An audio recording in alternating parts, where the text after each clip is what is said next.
Bonjour tout le monde, j'espère que vous allez bien et aujourd'hui on se retrouve pour parler d'une des légendes les plus connues au monde.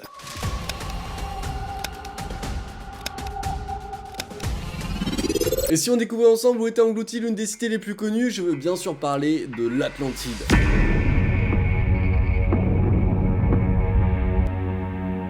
Pour débuter cette vidéo, j'aimerais vous partager une phrase que l'on peut notamment trouver sur le site du ministère de l'Éducation nationale qui me plaît beaucoup à propos de l'Atlantide. L'Atlantide est un nom qui fait rêver et qui suscite les questions. Un mythe venu du fond des âges, un monde englouti toujours recherché par les explorateurs. Une civilisation de très haute technologie fondée par des pionniers extraterrestres. Voilà une belle introduction pour nous mettre dans l'ambiance, mais alors comment connaissons-nous l'existence de cette île? On doit ses connaissances à Platon, qui a écrit 2 livres, la Timée et le Critias. Ce qui est étonnant avec toute cette histoire, c'est que, bien entendu, il décrit l'Atlantide dans ces 2 ouvrages, mais dans le Critias, il vient couper net et précis au plein milieu d'un dialogue l'explication qu'il fait de l'Atlantide. Et avant d'en arriver aux théories extraterrestres concernant l'Atlantide, parce que oui, on va y arriver, c'est une certitude, on va d'abord s'intéresser un petit peu aux infos que nous partage Platon. Il nous décrit cet endroit comme étant une civilisation utopique avec une société clairement en avance sur son temps, avec beaucoup de sagesse et une technologie importante. Mais alors, où se situe cette île? Cette île serait, d'après ses récits, entre les colonnes d'Hercule, ce qui est pour nous aujourd'hui le détroit de Gibraltar. Voilà où aurait été cette merveilleuse île avant d'être engloutie. Malheureusement, cet endroit si idyllique et merveilleux aurait été plongé sous les eaux par les dieux, en tout cas d'après Platon. Et ça aurait été 9500 ans avant JC. Ce qui est super intéressant, c'est qu'en étudiant différents textes historiques, on se rend rapidement compte que pour plusieurs civilisations complètement éloignées les unes des autres, un déluge aussi important aurait bel et bien eu lieu à la même époque. Par exemple avec l'arche de Noé, mais aussi avec le mythe chinois de Yu le Grand, et également chez les Babyloniens, on retrouve à chaque fois des récits décrivant un déluge aussi important pouvant engloutir notamment une île. Mais comment est-ce que c'est possible étant donné qu'ils n'ont absolument aucun moyen de pouvoir s'échanger les informations? Est-ce qu'ils ont réellement tous vécu quelque chose de similaire? Effectivement, c'est étrange que tout le monde décrive un récit aussi cataclysmique, mais c'est pas fini, et sachant que le mystère vient notamment de là. C'est justement parce qu'il y a plusieurs sources différentes de différents peuples qui décrivent plus ou moins la même chose qu'il y a un vrai mystère. Mais Platon, il a encore plus amplifié ça en écrivant certaines choses. Platon, il va écrire de lui-même, dans la Timée et le Critias, que d'habitude, il raconte des histoires qui sont pas forcément vraies, qui sont là pour soit être des essais philosophiques, soit pour faire ouvrir les yeux sur la société au niveau de certaines choses à changer ou à faire évoluer. Mais cette fois-ci, il dit bien que c'est entièrement différent et qu'il a écrit ce livre en écrivant une histoire réelle. Et ça vient encore plus contribuer à tout l'aspect mystérieux qu'a cette histoire. Du coup, forcément, aujourd'hui encore, on en parle. Mais alors, est-ce que c'est réellement mystérieux ou est-ce que ça a véritablement existé un jour? Eh bien, avant de comprendre si une île peut réellement être engloutie aussi rapidement, il va falloir qu'on mette de côté la religion et la fameuse colère des dieux. Ne vous inquiétez pas, je vais bientôt vous parler des théories aliens. Mais avant ça, la question qui m'intéresse, c'est est-ce qu'une île peut être engloutie d'une façon aussi rapide suite à un déluge? Effectivement, une théorie scientifique pourrait l'expliquer, celle du déplacement de l'écorce terrestre qui est en fait sur un lit de magma. Ça pourrait créer des déplacements allant jusqu'à 3200 km, pouvant clairement engloutir une île suite au mouvement des eaux. Cette théorie a été émise par Charles Hopgood et à l'époque Einstein lui-même était intéressé par celle-ci et l'avait soutenue. Et ce n'est pas parce qu'on s'appelle Einstein qu'on ne peut pas faire d'erreur, et les géologues actuels ayant notamment étudié certaines choses comme les carottes glaciaires viennent expliquer que tout ceci ne serait qu'un non-sens, il n'y aurait pas eu un mouvement aussi important à la période estimée. Sans rentrer dans les détails, il est simple, pour eux si l'Atlantide avait dû être submergée par le déplacement d'un continent, un continent aurait lui-même vécu une période de glaciation extrême. Le fait est qu'on se rend compte une chose, l'Antarctique aurait dû être touchée.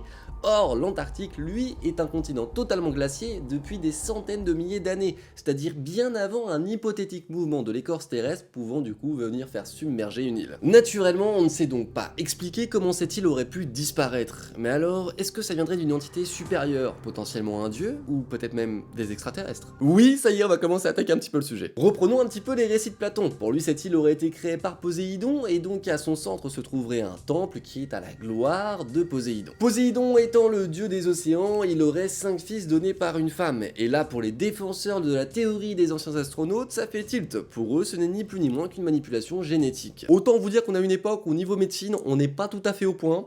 Par conséquent, ça doit venir de quelqu'un de bien plus intelligent que nous. Si tu connais pas cette théorie des anciens astronautes, eh bah écoute, je t'invite déjà à aller voir la vidéo que j'ai fait sur le sujet, parce que c'est une théorie qui peut paraître complètement folle et dingue, comme complètement intéressante. Faut juste réussir à peser le pour et le contre dans cette histoire. Dans cette théorie des anciens astronautes, ce qui se serait passé, c'est qu'une ancienne race alien, du nom de Anunnaki, serait venue sur Terre et aurait mélangé leur ADN avec le nôtre, de manière à créer une race un petit peu hybride, quelque chose d'un peu plus intéressant. Mais à un moment, les Anunnaki, ils sont partis. Donc pour ça, il y a plusieurs explications, en fonction des théories qu'on préfère choisir. Soit une guerre, soit un conflit, enfin quelque chose qui allait pas, et donc en partant, ils ont décidé de réaliser un raz-de-marée sur la ville où ils auraient fait des expériences d'eugénisme. Là où la théorie commence à devenir un petit peu plus floue en fonction de qui on écoute, c'est que Poséidon serait lui-même un alien, ce qui explique donc le niveau technologie de cette ville qui serait supérieur à toutes les autres, mais aussi l'aspect un peu utopique de cette société qui vit très bien ensemble et qui est plus sage que les autres, et donc plus intelligente également que les autres d'après les récits. Et ces propos peuvent notamment être encouragés par ceux de Platon, selon comment on les interprète, quand il dit notamment que Poséidon n'est absolument pas un dieu céleste, mais un dieu comme tous les autres, fait de chair et de sang.